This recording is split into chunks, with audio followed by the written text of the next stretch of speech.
அத்தியாயம் 6. பிரதிபலன். புது ஊழியர்கள், புதிய பணித்தளங்கள். புதியவர்கள் இணைந்தனர் பழையவரின் அர்ப்பணத்தால். காரியங்கள் வளர வளர தேவன் பள்ளிக்கு தன்னை பூரணமாக ஒப்புக்கொடுத்த தெளிவான சகோதரர்களை அனுப்பி தந்தார். அவர்கள் பின்னதாக முழுநேர ஊழியர்களாக மாறினர். ஆசிரியர்களாக, உதவியாளர்களாக வந்தவர்கள் பின்னர் ஊழியர்களாக மாறிப்போக பள்ளியை தேவன் உபயோகப்படுத்தினார். இப்படிப்பட்டவர்கள்தான் சகோதரர் ஆனந்த், சகோதரர் மரியதாஸ் போன்றவர்கள். தென்னகத்திலும் என்னுடைய செய்தி கேசட்டுகள் அநேகரை தட்டி எழுப்ப சகோதரர் ஆசீர்வாதம் தூத்துக்குடி அலுவலகத்தில் இணைந்தார்.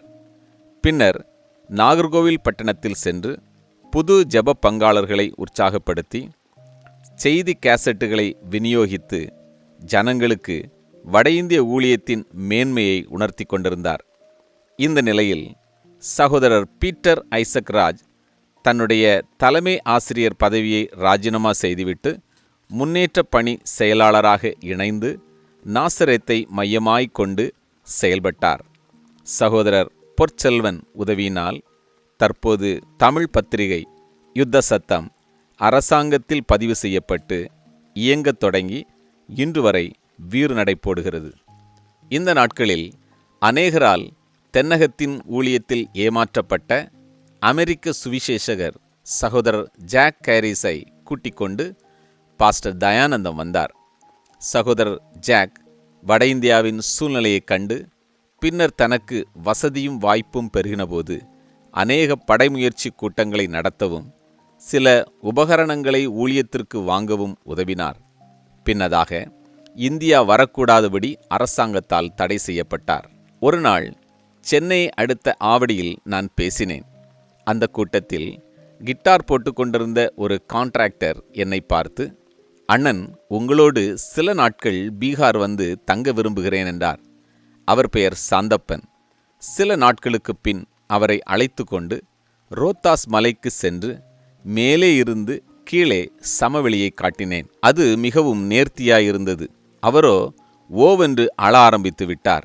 என்ன என்று நான் விசாரித்தபோது, அந்த பகுதிகளை குறித்து ஜெபித்தபோது தனக்கு தரிசனத்தில் தேவன் காட்டினார் என்றும் அது பீகாரில் உள்ளதா என்று பார்க்கவே தான் வந்ததாகவும் இப்போது தன்னை குறித்ததான தேவ நோக்கத்தினை புரிந்து கொண்டதாகவும் கூறினார். அதே நேரத்தில் அந்த பகுதியை குறித்து சில காரியங்கள் என் ஞாபகத்திற்கு வந்தன.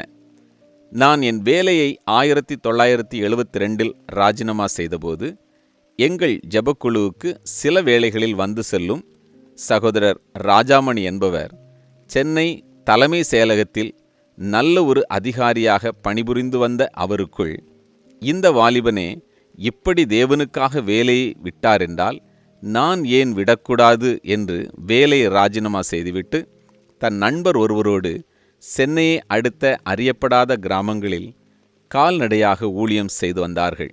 அவருடைய மனைவி மனநிலை பாதிக்கப்பட்டவர். சென்னையில் வீடுகள் இருந்தன. பிள்ளைகளும் அவ்வளவாய் ஒத்துப்போகாததினால் வீட்டையும் பார்த்து கொண்டு ஊழியம் செய்தார். சாதாரண 4 முழ வேஷ்டி, ஆடம்பரம் இல்லாத ஆனால் அமைதியான ஊழியம். ஒரு நாள் நான் பீகாரில் 2 மாதத்திற்கு ஒருமுறை 3 வாரங்கள் பணி செய்ய வேண்டும், ஒரு பகுதியை எனக்கு தெரிந்தெடுத்து தாருங்கள் என்று எனக்கு கடிதம் எழுதினார். அதன்படியே தன்னுடைய சொந்த செலவில் வருவார். அவரை நான் தற்செயலாகத்தான் பவுலியாவிற்கு அனுப்பினேன். அதனைத் தொடர்ந்து அந்த பகுதியில் கால்நடையாக சுற்றித் திரிந்து கைப்பிரதிகள் வழங்கி மொழிபெயர்க்க ஆள் கிடைத்தபோது சிறு கிராம ஊழியங்களை நடத்தி திரும்புவார். யாருக்கும் பாரமில்லாமல் பலமுறை இப்படி செய்தார்கள். அப்படி ஊழியம் செய்துவிட்டு ஊர் திரும்பும் வேளையில் சென்னைக்கு முன்னால் விஜயவாடாவில் ரெயிலின் கழிவறையில் பக்கவாதத்தினால் தாக்கப்பட்டு நினைவு இழந்த அவர்களை எப்படியோ ரயில்வே நிர்வாகம் வீட்டில் சேர்த்தது. அதற்கு பின் அவர்களால் நடக்கவோ உட்கார்ந்திருக்கவோ முடியவில்லை. அப்படிப்பட்ட நேரத்திலும் எனக்கு கடிதம் எழுதி நான் நடந்து திரிந்த இடங்களில் யாராகிலும் வந்து ஊழியம் செய்ய வேண்டும் என்று ஊக்கமாக ஜெபிக்கிறேன் என்ற அந்த ஜெபத்தினை கேட்டுத்தான் சகோதரர் சாந்தப்பனோடு தேவன் இடைபெற்றிருக்கிறார். என்னே நம் ஆண்டவரின் செயல். இன்று அந்த பகுதியில் பல ஊழியங்கள் காணப்படத்தக்கதாகவும் பள்ளிகள் ஸ்தாபிக்கப்படவும் விதை விதைத்தது அந்த மனிதரின் முயற்சியும் ஜெபமுமே ஆகும். ராஜாமணி ஐயாவாகிய அவர் இன்று உயிரோடு இல்லை. ஆனால் நாங்களோ அவரை அடிக்கடி நினைக்கிறோம். தேவ மனிதர்களின் ஏக்கத்தை நிறைவேற்றும் நல்ல ஆண்டவருக்கு கோடி ஸ்தோத்திரம். பூமி அதிர்ச்சி, ஆனால் அது நமக்கு விஸ்தாரம். சகோதரர் குணசேகரன் அடிக்கடி, அண்ணன், 5 வருடம்தான் நான் பிரின்சிபாலாக இருக்க ஒத்துக்கொண்டேன். நாட்கள் முடிகிறது. என்னை சுவிசேஷ ஊழியத்திற்கு முழுவதுமாக விட்டுவிடுங்கள் என்று கூறுவார்.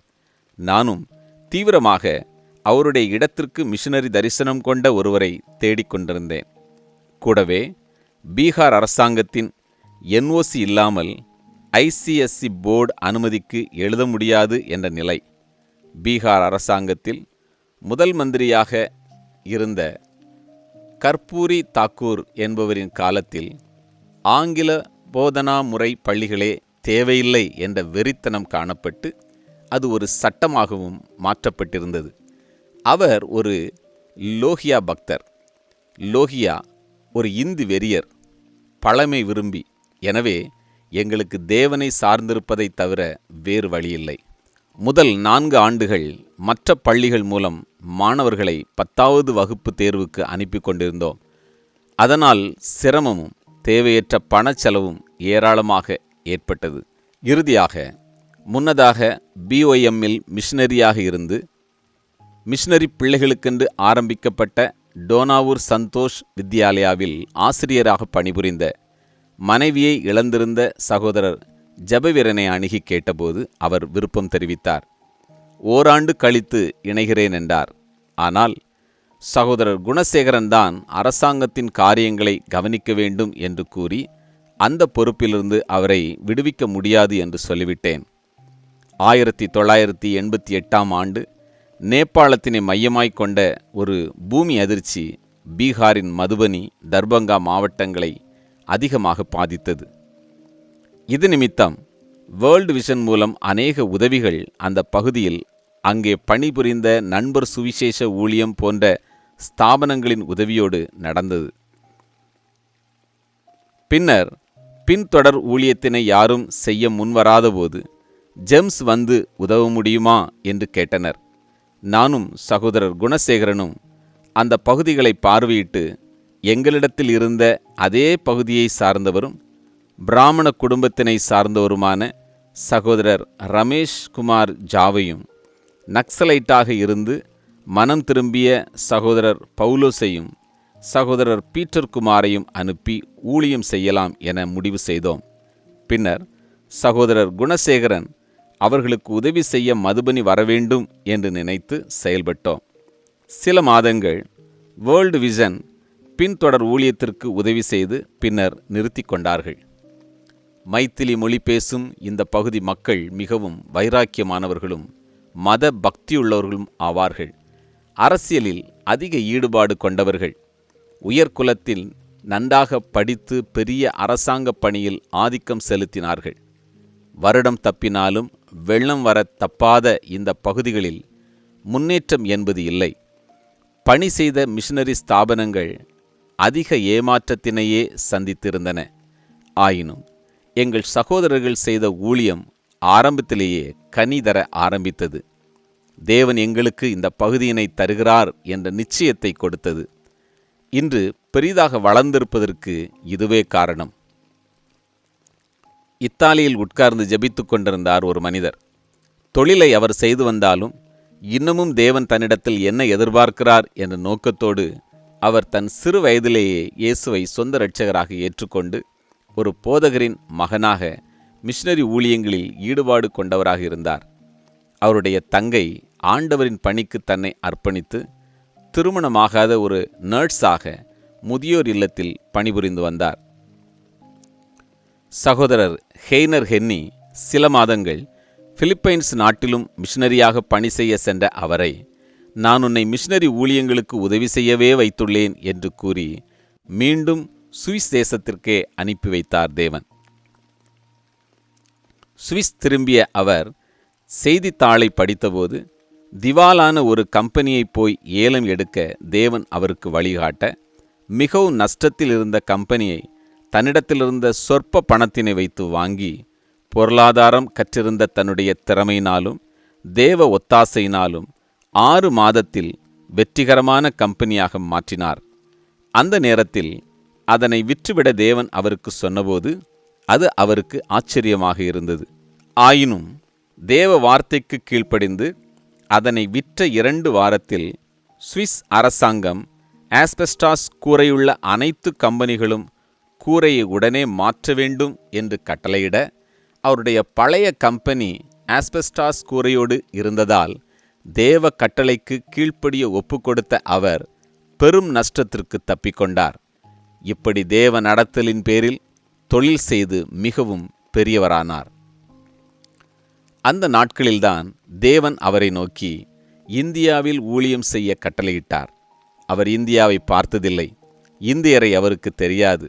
இத்தாலியிலிருந்து திரும்பிய அவர் தேவ விருப்பத்தினை தன் சபையில் நண்பராயிருந்தவரும் தேவ காரியங்களில் ஈடுபட்டவருமான சகோதரர் மர்க்குஸிடம் பகிர்ந்து கொள்ள, அவர் இவரை பார்த்து, உனக்கு இந்தியா தெரியாது, ஆனால் ஒன்று செய், இந்தியாவில் ஊழியம் செய்து வரும் ஒரு ஸ்தாபனத்துடன் சேர்ந்து ஊழியம் செய் என்றதோடு, தான் ஈடுபட்டுள்ள இன்டர்மிஷன் என்ற ஸ்தாபனம் இந்தியாவில்தான் அதிகம் ஊழியம் செய்கிறது என்றும் கூறினார். இன்டர்மிஷன் என்பது ஜெர்மனியில் ஹானோவர் என்ற புகழ்மிக்க நகரத்தில் ஹிப்பிகளாகவும் வீட்டிற்கு அடங்காமல் போதைப் பொருட்களால் தங்களை கெடுத்து கொண்டவர்களான வாலிபர்கள் சிலர் ரட்சிக்கப்பட்ட போது, விபச்சாரிகள் போதைப் பொருட்களுக்கு அடிமையானோர் மத்தியில் மகத்தான பணி ஒன்றினை செய்து சபையையும் நிறுவி பேணி பாதுகாத்த ஒரு ஸ்தாபனம். இதனை சகோதரர் ஹக்கீம் ஸ்னைடர் என்பவர் தலைமையேற்று நடத்தினார். இந்தியாவில் கடல் சீற்றத்தினால் அநேகர் அனாதைகளாக்கப்பட்ட போது அவர்களுக்கு உதவி செய்ய பணத்தை சேகரித்து கொண்டு அவரும் சகோதரர் ஜோக்கின் டீவஸும் தரைமார்க்கமாக இந்தியா வந்தனர். சகோதரர் ஜோக்கினுக்கு இந்தியா பிடித்து விட்டது. இந்திய பெண்ணை திருமணம் செய்து கொண்டு சென்னையிலேயே தங்கி சபைகளோடும் மற்ற ஸ்தாபனங்களோடும் இணைந்து அனாதை பிள்ளைகளுக்கு உதவி செய்து வந்தார். கூடவே தொழிற்கல்வியை கற்றுக் கொடுக்கவும் உதவி செய்தார். இன்டர்மிஷன் ஜெர்மனியின் சேவையை அறிந்த சுவிஸ் மக்களில் சிலர் இந்த ஸ்தாபனத்தோடு இணைந்து செயல்பட்டு இன்டர்மிஷன் சுவிஸ் என அழைத்து பணத்தினை சேர்த்து இவர்களோடு துணை நின்றனர். அதனுடைய பிரசிடெண்டாக இருந்த மனிதர் வியாதி படுக்கையிலானார். சகோதரர் மர்க்குஸ் இந்த குழுவில் இருந்தார். எனவே நீ ஏன் சுவிஸ் குழுவின் தலைமை பொறுப்பை ஏற்று இந்தியாவுக்கு உதவக்கூடாது என்று கேட்டார் ஹெய்னரை. அது சகோதரர் ஹெய்னருக்கு நன்றாக தோன்றியது. ஆனாலும் இந்தியாவை முதலாவது தெரிந்து கொள்ள வேண்டும் என்று விரும்பிய அவரும் நண்பர் மர்க்குஸும் பாஸ்டர் பீட்டர்வில் என்ற ஹானோவர் போதகரும் இந்தியாவை பார்க்க சகோதரர் ஜோக்கினை வினவினபோது அவர் ஜபக்குமார் பீகாரில் செய்யும் ஊழியத்தினை கண்டு வாருங்கள் என்று அறிவுரை கூறினார். பாஸ்டர் பீட்டர்வில் சில ஆண்டுகள் சென்னையிலும் பின்னர் மும்பையிலும் இருந்து விபச்சாரத்தில் ஈடுபட்டோரின் பிள்ளைகளை கவனிக்கும் பணியினையும் தெருவில் நாதியற்று கிடப்போருக்கும் உதவும் பணியினையும் செய்துவிட்டு தன்னுடைய மகனின் பலவீனத்தின் நிமித்தமே ஜெர்மன் சென்றிருந்தார். இங்கிலாந்தை சார்ந்த இவர் ஒரு மிஷனரியின் மகன் என்றாலும் பெரு நாட்டின் பல ஆண்டுகள் வாழ்ந்ததாலும் வாழ்க்கையின் அனைத்து துன்மார்க்கத்திலும் ஈடுபட்டு பின்னர் தேவ கிருபையினால் ரட்சிக்கப்பட்ட அவர் ஜெர்மனி பெண்ணை திருமணம் செய்திருந்தார். இவர் மிகவும் இளகிய மனதுடையவர்.